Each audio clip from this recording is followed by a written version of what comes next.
nosotros venimos trabajando con Gabriel Bomaro y otros colegas sobre votantes de Milei y distintos partidos, y lo primero que podés ver es que, centrado en personas que no han votado en primera vuelta, que hay confianza, que hay una esperanza de que a ver si esta vez sí algo funciona.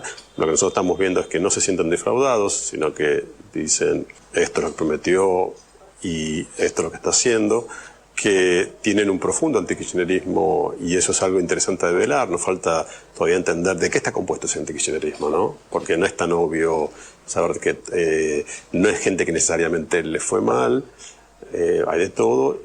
Hay ahí una cuestión muy fuerte ligada a la crítica a la corrupción, a lo que se vieron como ciertos privilegios. Sobre todo hay que entender que, a diferencia de lo que a veces aparece en los medios, el fenómeno Milei es muy fuerte, sobre todo fuera de Buenos Aires, fuera de la área metropolitana de Buenos Aires, donde, por ejemplo, la corrupción o la sensación de la casta se ve. La casta vos la ves en un vecino o vecina que tuvo un beneficio, aunque sea mínimo, que vos no tuviste porque tiene alguna relación con la política. Entonces, hay una vivencia de eso que Milei expresa de la casta de manera cuerpo a cuerpo, de manera cotidiana. Nosotros también preguntamos sobre cuestiones de género. No es ese en general el motor del votante, la votante por raso, estamos hablando de militantes. Sí está la cuestión de que con mi dinero no, y eso es una narrativa muy fuerte, ¿no? Hay una narrativa muy muy fuerte de quizás dejar al otro que libre para que haga lo que quiera con su cuerpo, su sexualidad, pero la idea de que el Estado no pague eso. Hay sí como una discusión en muchos casos sobre la velocidad de los cambios, ¿no? Como una idea de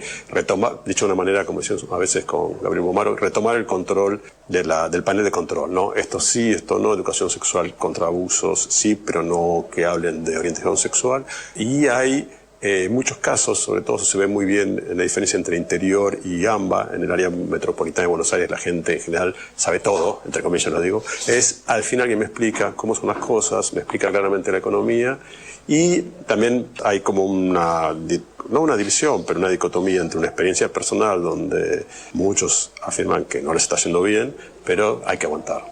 Algo que mostraron los estudios de Bolsonaro, que mostraron los estudios de Trump, digo, como antecedentes del caso Milei de opciones de ultraderecha, que era, por ejemplo, no el votante de Trump es necesariamente un trumpista a tiempo completo, no un votante, y uno en general cuando vota, y sobre todo en contextos polarizados, donde finalmente balotage es una polarización, la relevancia es un tema, o dos, y el otro, para decirlo de una manera poco académica, te tragas los sapos, o sea, y todos hemos tragado sapos, y elegís tragarte el que te parezca menos feo. Entonces, aunque no te tragues un sapo, no necesariamente importa ese tema. No lo votas por eso, no lo votas contra eso, pero temas que para uno, por ejemplo, la cuestión de la dictadura militar y la posición de Milei por la dictadura, que por supuesto para una gran parte del país es un límite infranqueable y un muro frente a algo que es inaceptable, para votantes no era que necesariamente estaban de acuerdo, pero bueno, no estoy de acuerdo, tengo otra postura, pero no le daban la relevancia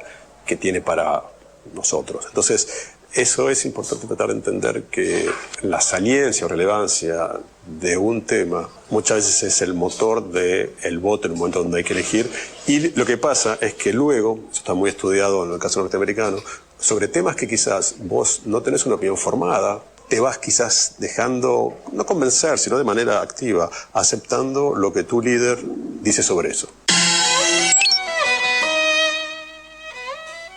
Escuchábamos a Gabriel Kessler, sociólogo argentino del CONICET,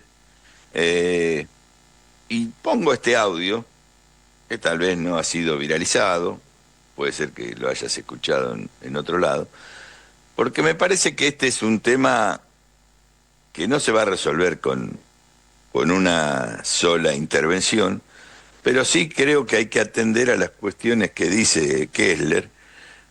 Una de las posibilidades para transformar lo que viene, lo que queremos que venga, es tratar de comprender qué es lo que está pasando, qué es lo que pasó, y no solamente pensar en el voto. El voto es como una expresión de una construcción desde lo personal, desde lo colectivo, pero cada vez más desde lo personal, desde el individualismo, que lleva a que las personas terminen tomando una determinación a la hora del voto.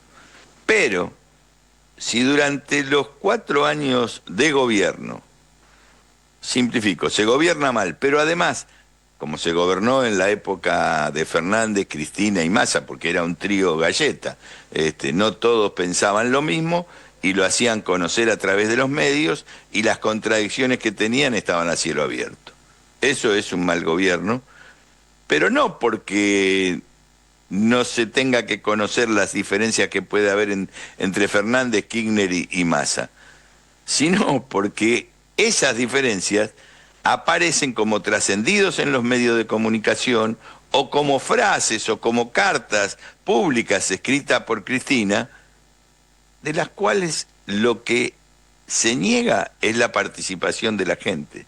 Se toman decisiones con la deuda externa, con el COVID, digo, una buena y una mala, pero la gente es testigo, es un simple observador de la realidad de la gente. Ellos trabajan, es la mesa que decide, y ese mismo esquema que generó una situación complicada, porque mucha gente eso le molestó, como dice Kessler, hay algo que acertó, por supuesto. Milei tuvo muchos aciertos, si no, no sería presidente, cuando dice que la casta se ve. La casta que se ve es la que está en el barrio, no es la que aparece en los medios de comunicación con esos criterios a los que nos someten medios mal llamados propios y medios nacionales que tampoco son nacionales, hegemónicos como la Nación Más o TN y todo lo demás. Digo, la casta que se ve es la del barrio. Y tengo varios relatos de esto, de militantes que dicen, sí, la verdad que tienen razón. El pibe militaba en tal o cual agrupación y era un pibe del barrio. Cuando empezó a militar tuvo moto y después auto. ¿Por qué? Por el hacer político, no porque había conseguido un buen trabajo. Tuvo un trabajo en el Estado y a través de ese trabajo consiguió esa mejora, ese ascenso social.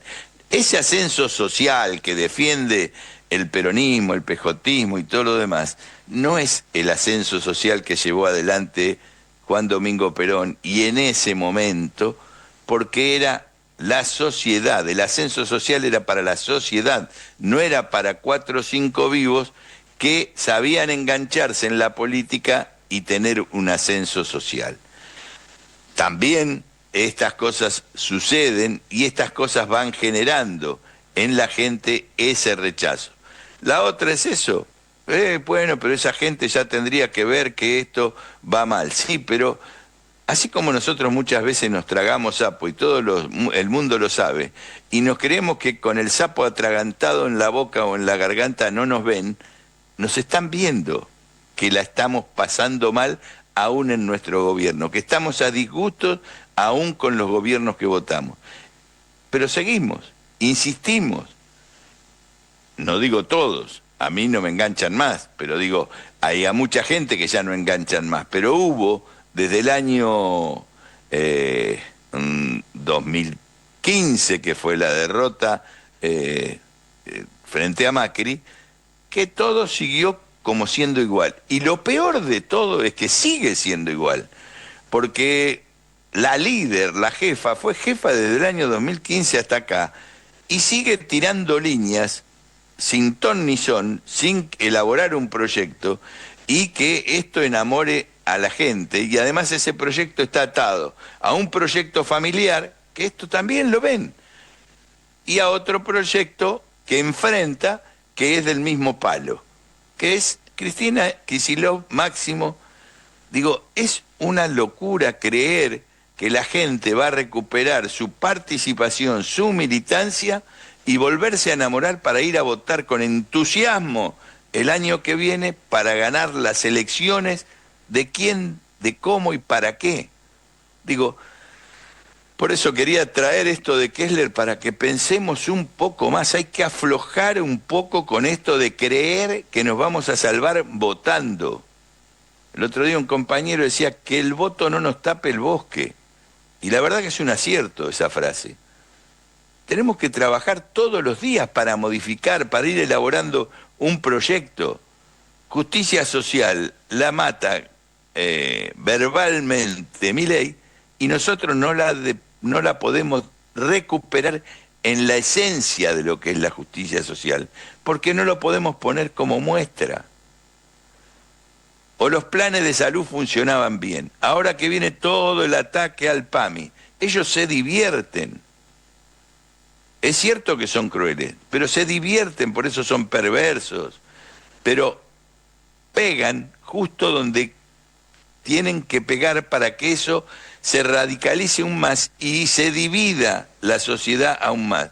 Cuando van en política contra los migrantes, lo saben en Italia, lo saben en Europa, y acá van a hacer lo mismo, y lo están haciendo, y además tienen un vocero que es excelente, porque nadie le discute. Parece inapelable lo que dice Adorni, y nosotros no pudimos tener un vocero en toda la democracia, desde Nacho López, que estuvo en la época de Alfonsín, nunca más hubo después un vocero presidencial que sirviera para algo. Nunca, porque nunca supieron cuál era el rol. Adorni es casi la otra voz del presidente y tira todos los días cáscara de banana para que se pisen y que todos estén discutiendo. Podemos enumerar a lo largo de casi este año 10, 100 cáscaras de banana. ¿Cuál es el proyecto que nosotros tenemos? ¿Alguien se pone a discutir cuál es el proyecto? La máxima referente dice que el proyecto nuestro es lo que hicimos hace casi 20 años. En el año 2003, que lo hizo Néstor Kirchner. Y eso es imposible, nadie lo puede creer, porque es irracional pensar que vamos a volver para atrás si no producimos cambios estructurales. Y ellos los están haciendo porque ahora Cristina sale con que hay que reformular la Constitución. Bienvenido sea, ese debate para mí es tardío en este momento, porque ellos reformaron la Constitución con el decreto 7023 y nadie dijo nada. Cristina no dijo nada, hace un año que salió ese decreto y no dijo nada. Entonces, digo, todas esas cosas, esas cuestiones van construyendo una derrota en la batalla cultural que después seguramente se va a trasladar a los votos como una nueva derrota electoral. Si no hay una concepción, un proyecto, que además lo hagamos compartido con la gente y el pueblo, los trabajadores, pero decir que hacia qué país vamos, muy difícil que podamos derrotar este proyecto que, como todos dicen, es cruel. Sí, es cruel, pero ganó la elección cambiando y aprovechando las debilidades de un Estado que nosotros no supimos defender, porque se defendía casi desde lo que del Estado le servía a un grupo privilegiado. No defender el Estado para reconstruir el sistema educativo, de salud, inclusive de obra pública. Pero bueno, este es el desafío. Creo que hay salida. Hay que reconstruir el proyecto, hay que discutir, hay que tirar hipótesis, como dice don Alfredo Calcaño, de hacia dónde queremos ir. Eso no ha aparecido en un año. Y sí vemos la contundencia de ir demoliendo el Estado casi como si fuera una guerra, porque todos los días bombardean algún edificio que es un estatuto público de ese Estado y de esa democracia. Así empieza este laberinto del 4 de diciembre del 2024.